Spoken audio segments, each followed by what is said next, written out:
আসসালামু আলাইকুম ওয়া রাহমাতুল্লাহি ওয়া বারাকাতুহু। আলহামদুলিল্লাহি রাব্বিল আলামিন ওয়াসসালাতু ওয়াসসালামু আলা আশরাফিল আমবিয়া ওয়াল মুরসালিন নবিয়িনা মুহাম্মাদিন ওয়া আলা আলিহি ওয়া আসহাবিহি আজমাইন, আম্মা বা'দ। সম্মানিত দর্শকবৃন্দ, দূরে ও কাছে যে যেখানে বসে আমাদের অনুষ্ঠান দেখছেন সবাইকে সাদর শুভেচ্ছা জানাচ্ছি। দর্শকবৃন্দ, আমরা আলোচনা করছিলাম ইমাম আবু জাফর আত-তাহাবী রাহমাতুল্লাহি আলাইহি রচিত বয়ান ও আকিদাত আহলে সুন্নাহ ওয়াল জামাআহ, আহলে সুন্নাত ওয়াল জামাতের আকিদার বর্ণনা, যার অন্য একটি নাম হচ্ছে আকিদা তাহাবিয়া বা ইমাম তাহাবীর আকিদা নামে বিখ্যাত। সেই গ্রন্থটি নিয়ে, এই গ্রন্থটি আমাদের ইমাম এমন এক জায়গায় পৌঁছেছেন যেখানে তিনি তাওহীদুল ইবাদার আলোচনা করছিলেন। আকিদাতুত তাওহীদ আলোচনায় এসে তিনি ইবাদতে কীভাবে তাওহীদ প্রতিষ্ঠা হবে সেটা আলোচনা করেছেন।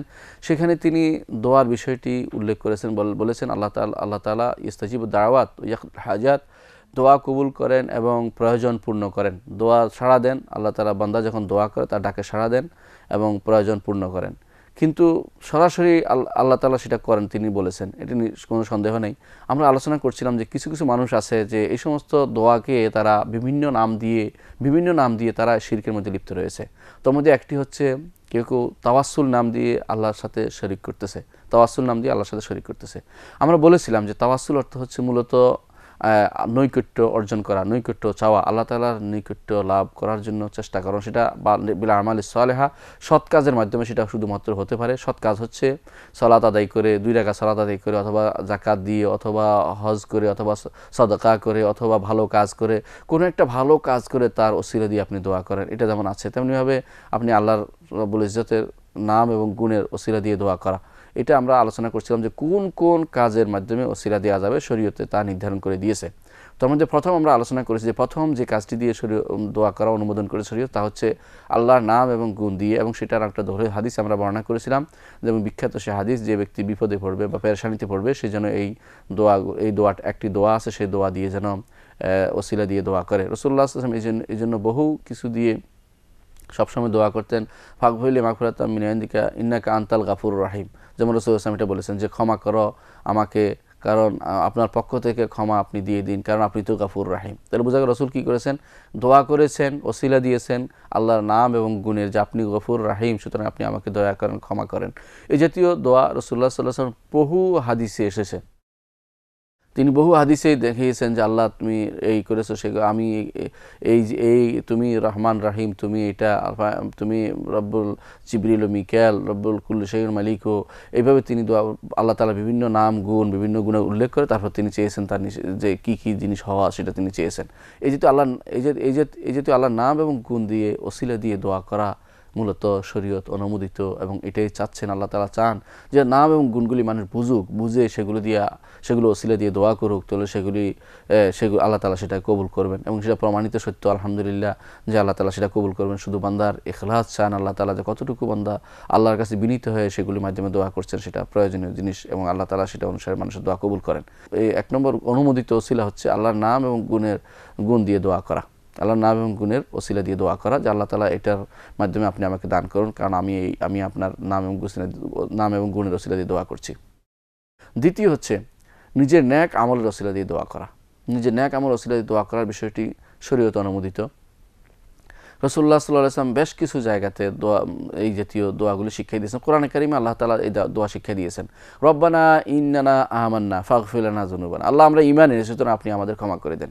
এই ঈমান যে এনেছি, কেন ক্ষমা করবেন? কি ঈমান একটা নেক আমল ওসিলা দিয়ে দোয়া চেয়েছেন। রব্বানা ইন্নাকা জামিউন নাস লিয়াউমিন লা রাইবা ফিহি। আল্লাহ, তুমি কিয়ামতের মাঠে সব মানুষকে একত্রিত করবে। এই যে আমরা ঈমান আনছি এই বিষয়ের উপরে, এরপর আল্লাহ তাআলা তুমি আমাদের ক্ষমা করে দাও। এই জাতীয় আল্লাহ রাসূল সাল্লাল্লাহু আলাইহি ওয়াসাল্লাম বহু দোয়াতে, রাসূল সাল্লাল্লাহু আলাইহি ওয়াসাল্লাম নিজেও বহু দোয়াতে আল্লাহর বিভিন্ন ঈমান আনা বা তিনি এই কাজটি করেছেন এর বিনিময়ে ওসিলা দিয়ে চাচ্ছেন, বহু জিনিসে সেটা দেখা যায়।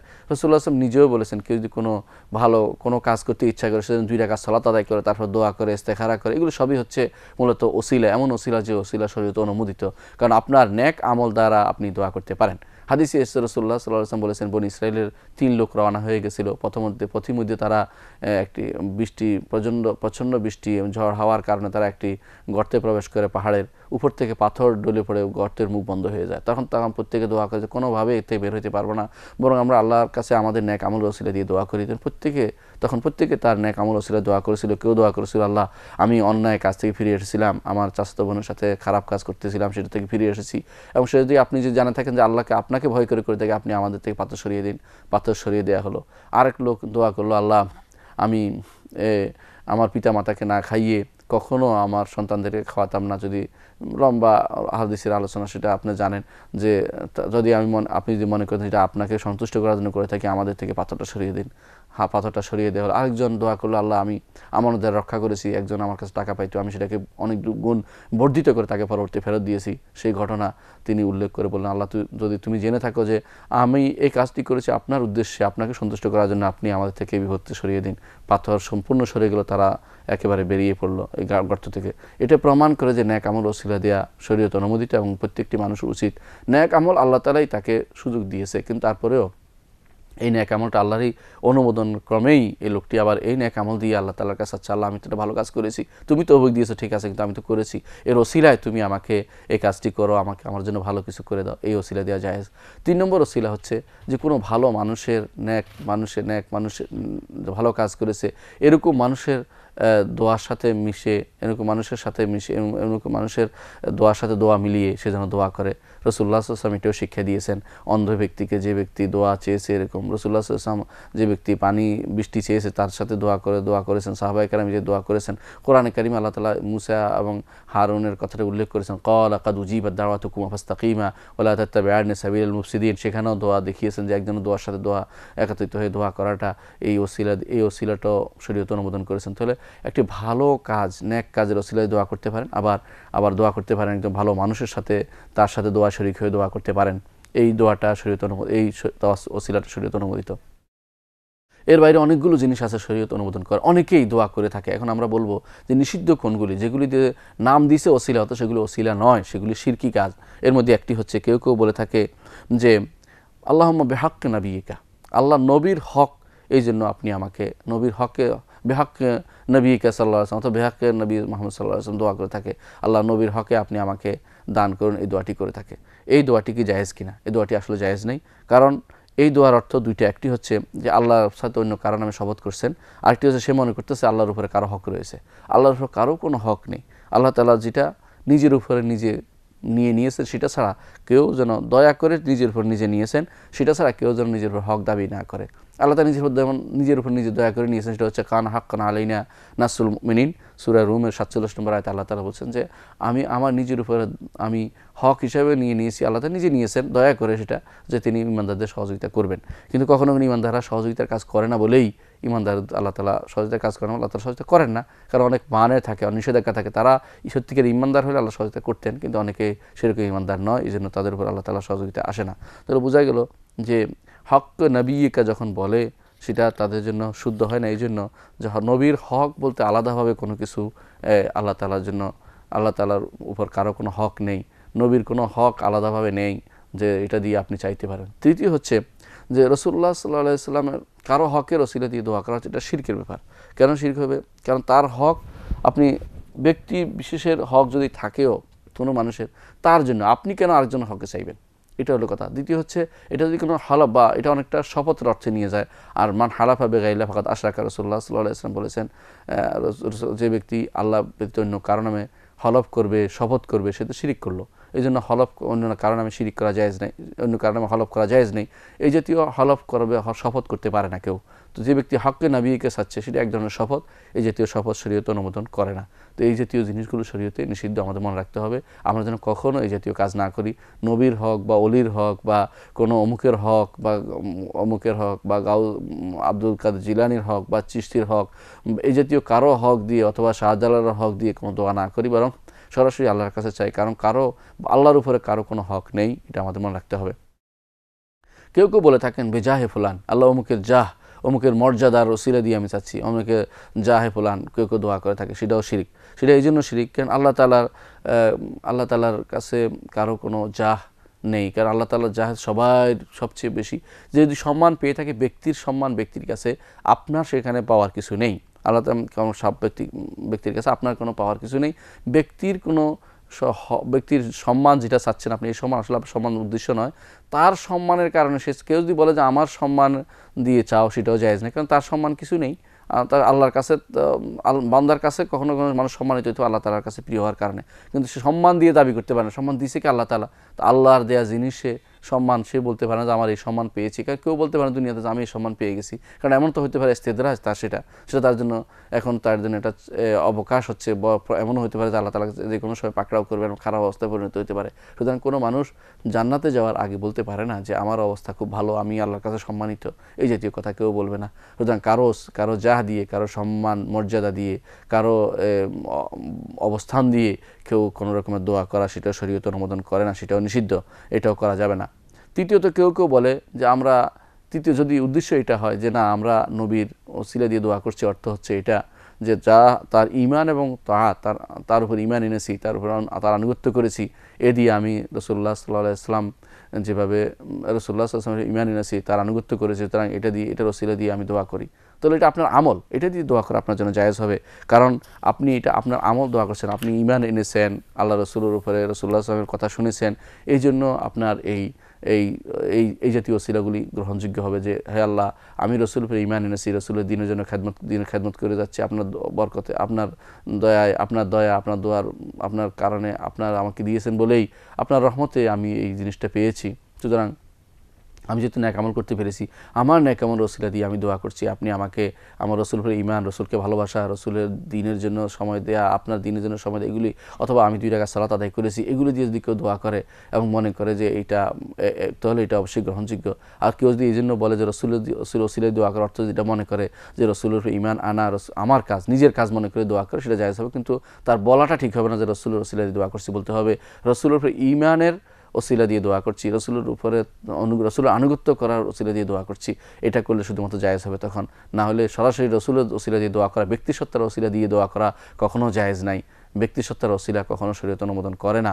ব্যক্তিসত্তা নিজে যখন হাত উঠাবে, নিজে দোয়া করবে, তার সাথে মিলে যদি আপনি দোয়া করেন, সেটা গ্রহণযোগ্য হবে। কিন্তু কোনো ব্যক্তি, অনুপস্থিত ব্যক্তি, তার কাছে যাননি আপনি, দূর থেকে আপনি তার ওসিলা দিয়ে দোয়া করছেন, অথবা তার কাছে গিয়ে তাকে দেখিয়ে দোয়া করে ফেললেন, সে কিছুই করলো না, এই জাতীয় ব্যক্তিসত্তার ওসিলা দিয়ে দোয়া করা অনুমোদিত নয়। কখনো কখনো সেটা শিরক হয়, কখনো সেটা হারাম হয় অবস্থা ভেদে। যদি মনে করেন যে এই লোকটির ক্ষমতা আছে, কিছু করে ফেলবে, এটা দিয়ে হয়ে যাবে, তাহলে শিরক হয়ে যাবে। আর যদি মনে করেন যে আল্লাহ এর দিকে তাকিয়ে দিবে আমাকে, তাহলে সেটা হয়ে যাবে গুনার কাজ এবং হারাম কাজ, কারণ আল্লাহ ওনার দিকে তাকিয়ে কিছু দিবেন না আপনাকে।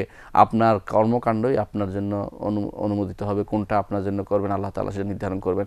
সুতরাং এই জাতীয় কাজগুলো যেন আমরা না করি। অনেক সময় দেখা যায় মানুষ বেশ কিছু জিনিস নিয়ে মতভেদ করে, এবং যেগুলি যায় শরীয়ত অনুমোদিত না এমন কিছু নিয়ে আসে, কিছু ভুল বুঝার কারণে অনেক সময়, বিশেষ করে অনেকেই বলেন যে রাসূলুল্লাহ সাল্লাল্লাহু আলাইহি ওয়াসাল্লামের ওসিলা দিয়ে দোয়া করেছে আদম আলাইহিস সালাম, এই জন্য আল্লাহ তাআলা আদম আলাইহিস সালামের তওবা কবুল করেছেন। এটা একটা মিথ্যা কথা, সম্পূর্ণ মিথ্যা কথা।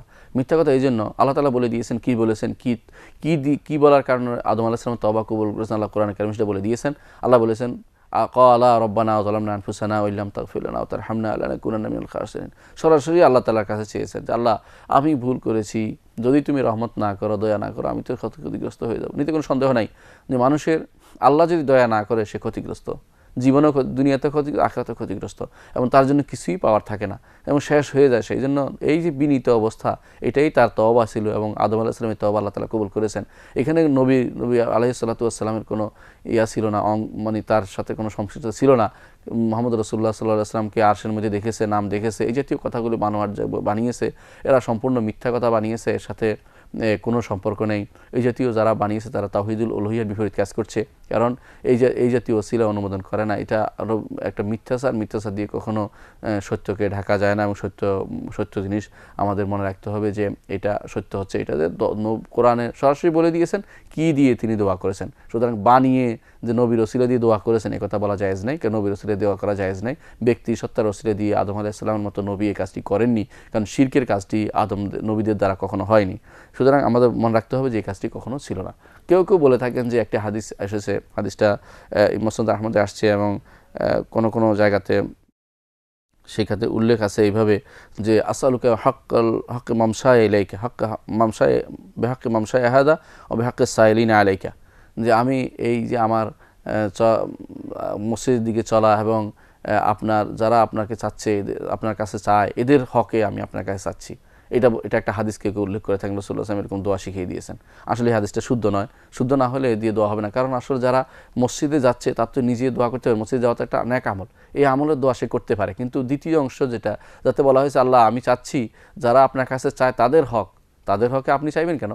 তাদের হক তারা চাইবে, আপনি চাইতে পারেন না। আপনি চাইবেন কি জন্য? যারা আল্লাহর কাছে চায়, আল্লাহর কাছে যারা সুয়াল করে, তারা তাদের ওসিলায় দোয়া, আল্লাহ আমি চাচ্ছি, চাওয়াটা একটা ইবাদত, আমি এটার বিপরীত চাচ্ছি, আপনি আমাকে দেন, এটা বলতে পারে। কিন্তু আপনি চাইবেন কি জন্য? আপনার চাওয়ার তো কোনো অধিকার নাই। সুতরাং এই জাতীয় জিনিসগুলো, এই হাদিসটা শুদ্ধ নয়, এই জন্য এই হাদিস দিয়ে দলিল দেওয়া যাবে না। কেউ কেউ বলে থাকেন যে রাসূলুল্লাহ সাল্লাল্লাহু আলাইহি ওয়াসাল্লাম যেহেতু কোনো কোনো বর্ণনায় বলেছেন, হাদিসটা আসলে মিথ্যা বানোয়াট। সেটা হচ্ছে রাসূল বলেছেন তাওয়াসসুল ইলাই বিজাহি ফা ইন্না জাহি ইনদাল্লাহি আযীম, তোমরা আমার ওসিলা দিয়ে দোয়া করো, আমার সম্মান দিয়ে, কারণ আল্লাহর কাছে আমার সম্মান অনেক বড়। এটা মিথ্যা কথা, রাসূলুল্লাহ সাল্লাল্লাহু আলাইহি ওয়াসাল্লাম এটা কখনো বলেন নাই। সুতরাং এই জাতীয় মিথ্যা কথা দিয়ে দলিল দেওয়া যাবে না, কখনো বলা যাবে না রাসূলুল্লাহ সাল্লাল্লাহু আলাইহি ওয়াসাল্লাম এটা বলেছেন। কারণ রাসূলুল্লাহ সাল্লাল্লাহু আলাইহি ওয়াসাল্লাম কোনো জাহ বা কারো কোনো মর্যাদা দিয়ে দোয়া করাটা অনুমোদন করেননি, কোনোদিন সেটা অনুমোদন করেননি। এই জাতীয় দোয়া করা যাবে না, কারণ এটা হাদিস দ্বারা প্রমাণিত হয়নি। এই জন্য এই জাতীয় দোয়া করলে কি হবে? এটা শিরকি কাজ হবে, শিরকি কাজ হবে, এবং এটা এই তাওহীদুল উলুহিয়ার বিপরীত কাজ হবে। কেউ কেউ বলে থাকেন যে বলে থাকেন যে রাসূলুল্লাহ সাল্লাল্লাহু আলাইহি ওয়াসাল্লাম যেহেতু দুনিয়ার বুকে অনেক সময় মানুষের জন্য সুপারিশ করতে বলেছেন, রাসূল বলেছেন ইশফাউ তুজারু ওয়া ইয়াকদিল্লাহু আলা লিসান নবিয়্যি মা ইয়াশা, তোমরা সুপারিশ করো, সুপারিশ করলে তোমার সওয়াব হবে। সুতরাং সুপারিশ চাইতেই পারে, রাসূল সুপারিশ চাইছেন যে মানুষজন সুপারিশ করে, সুতরাং রাসূলের কাছে আমরা সুপারিশ করছি। এটা কিন্তু ঠিক নয়। এই জন্য, কারণ রাসূলুল্লাহ সাল্লাল্লাহু আলাইহি ওয়াসাল্লাম বলেছেন ইয়া বানি আবদ মান্নাফ, হে বানি আবদ মান্নাফ, মা লা আমলিকু লাকুম মিনাল্লাহি মিন শাই, আমি আল্লাহর কাছে তোমাদের জন্য কিছুই মালিক নই। ইয়া সফিয়া আম্মাত রাসূলিল্লাহ সাল্লাল্লাহু আলাইহি ওয়াসাল্লাম, হে সফিয়া রাসূলুল্লাহ সাল্লাল্লাহু আলাইহি ওয়াসাল্লাম ফুফি, লা আমলিকু লাকুম মিনাল্লাহি শাই, আমি তোমার জন্য আল্লাহর কাছে তোমার জন্য কিছুই মালিক হব না। ইয়া আব্বাস আম্মা রাসূলিল্লাহ সাল্লাল্লাহু আলাইহি ওয়াসাল্লাম, হে আব্বাস রাসূলুল্লাহ সাল্লাল্লাহু আলাইহি ওয়াসাল্লামের চাচা, তোমার জন্য আমি আল্লাহর কাছ থেকে কিছুই আনতে পারবো না। এই হাদিসটি ইমাম বুখারী এবং মুসলিম বর্ণনা করেছেন। এই হাদিসটিতে বোঝা যাচ্ছে যে কোনো রাসূলুল্লাহ সাল্লাল্লাহু আলাইহি ওয়াসাল্লাম কারোর জন্য কোনো ভালো মন্দ নিয়ে আসতে পারবে না। কোরআনে কারীম আল্লাহ তাআলা সেটা নিষেধ করে দিয়েছেন এবং বলেছেন কুল লা আমলিকু লিনাফসি দাররান ওয়ালা নাফআ, আপনি বলুন যে আমি আমার নিজের জন্য কোনো কিছু ভালো বা মন্দ কোনোটাই আমি আনতে পারি না।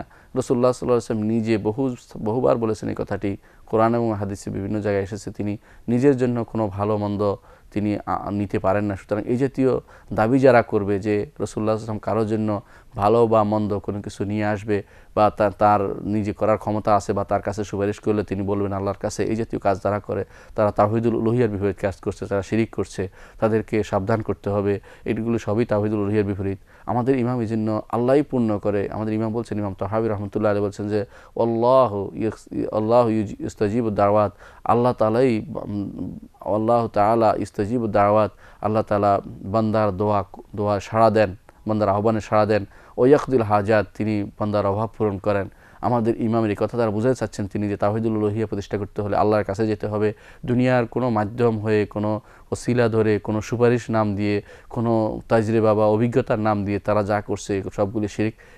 এই কাজগুলি করা যাবে না, কারণ এই কাজগুলি করার অর্থই হচ্ছে তাওহীদুল উলুহিয়ার বিপরীত কাজ করা। আমাদের ইমাম আবু জাফর তাহাবী রাহমাতুল্লাহি আলাইহি বলছেন ও আমারাহুম বিতাআতিহি, আল্লাহ আযজা ওয়া জাল্লা আমারাহুম আয় আমারা ইবাদাহু বিতাআতিহি ওয়া নাহাউ আন মাসিয়াতিহি, আল্লাহ তাআলা বান্দাদেরকে তার আনুগত্য করার নির্দেশ দিয়েছেন এবং তার অবাধ্যতাকে নিষেধ করেছেন। এটি হচ্ছে ইবাদতের মূল কথা। ইবাদত হচ্ছে একদিকে তাআত, একদিকে তাআত, আনুগত্য করতে হবে আল্লাহর নির্দেশনার, আর অবাধ্যতা থেকে দূরে থাকতে হবে, আল্লাহ তাআলা এটাকে নিষেধ করেছেন। সুতরাং আমাদেরকে যদি তাওহীদুল উলুহিয়া প্রতিষ্ঠা করতে হয় তাহলে সবসময় খেয়াল রাখতে হবে যে আল্লাহর আনুগত্যের মধ্যে আছে কিনা। আনুগত্য করতে হবে যেভাবে কোরআনে কারিমে এসেছে অথবা রাসূলুল্লাহ সাল্লাল্লাহু আলাইহি ওয়াসাল্লাম হাদিসে এসেছে সেইভাবে আনুগত্য করতে হবে, আর নিষেধকৃত জিনিস পরিত্যাগ করতে হবে যেভাবে কোরআনে এসেছে অথবা রাসূলুল্লাহ সাল্লাল্লাহু আলাইহি ওয়াসাল্লাম হাদিসে এসেছে। তাহলে আমরা আল্লাহ তাআলার এই ইবাদত প্রতিষ্ঠা করতে পারবো একদিক থেকে, অন্য দিক থেকে আমরা তাওহীদের বিপরীত কাজ যেগুলো সেগুলো থেকে আমরা নিজেদেরকে বাঁচাতে পারবো। এর মাধ্যমে আমরা সত্যিকারের তাওহীদ নিজেদের জীবনে প্রতিষ্ঠা করতে পারবো এবং আমরা হতে পারবো সত্যিকার মুওয়াহহিদ। আর মুওয়াহহিদ হলো যে লাভ সেটা আমরা অর্জন করতে পারবো। রাসূলুল্লাহ সাল্লাল্লাহু আলাইহি ওয়াসাল্লাম যেটা বলেছেন মান কানা আখিরু কালামি লা ইলাহা ইল্লাল্লাহ দাখালাল জান্নাহ, যে ব্যক্তি যার সর্বশেষ কাজ হবে লা ইলাহা ইল্লাল্লাহ, সে জান্নাতে প্রবেশ করবে। রাসূলুল্লাহ সাল্লাল্লাহু আলাইহি ওয়াসাল্লাম এখানে কিছু শর্ত জুড়ে দিয়েছেন। ইনশাআল্লাহ ভবিষ্যতে অন্য কোনো পর্বে আমরা সেগুলি শর্তগুলো আলোচনা করব। ততক্ষণ আপনারা ভালো থাকুন, সুস্থ থাকুন এবং আমাদের জন্য দোয়া করবেন। ওয়া আখিরু দাওয়ানা আনিল হামদুলিল্লাহি রাব্বিল আলামিন। আসসালামু আলাইকুম ওয়া রাহমাতুল্লাহি ওয়া বারাকাতুহু।